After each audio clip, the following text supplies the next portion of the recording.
पटेल की आवाज में। ये चमन और चंदा सितारे रे है बने आज आंचल तुम्हारे रे। ये चमन और चंदा सितारे रे है बने आज आंचल तुम्हारे रे। हीरे मोती के जज्बा छार पड़े हैं सोने की सड़िया में। हीरे मोती के जज्बा छार पड़े हैं सोने की सड़िया में। सुनर तोर रूप ही लाग्यो रे ओ मैया लाल चुनरिया में। सुनर तोरे रूप लाग्यो रे ओ मैया लाल चुनरिया में। DJ Mithu Raja Patsoni. Presented by Loveland Films Production। सूरज की लाली भी लगता है फीका इतना चमकता है माथे का टीका।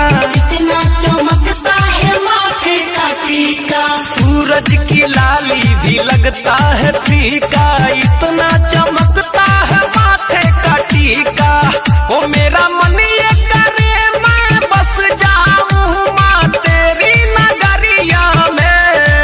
ओ मेरा मन ये करे मैं बस जाऊं माँ तेरी नगरिया में। सुनर तोर रूप ही लाग्यो रे ओ मैया लाल चुनरिया में।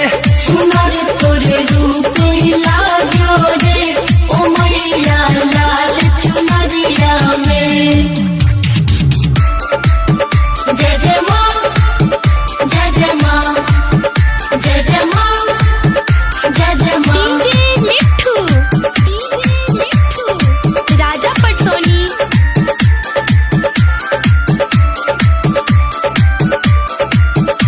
आप सुन रहे हैं अमित पटेल की आवाज में।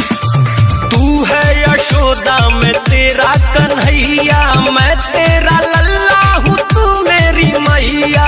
मैं तेरा लल्ला हूँ तू मेरी मैया। तू है यशोदा में तेरा कन्हैया मैं तेरा लल्ला हूँ तू मेरी मैया। ओ मुझे अपना बना ले आज खड़ा हूँ तेरी दुआरिया पे। ओ मुझे अपना बना ले आज खड़ा हूँ तेरी दुआरिया पे।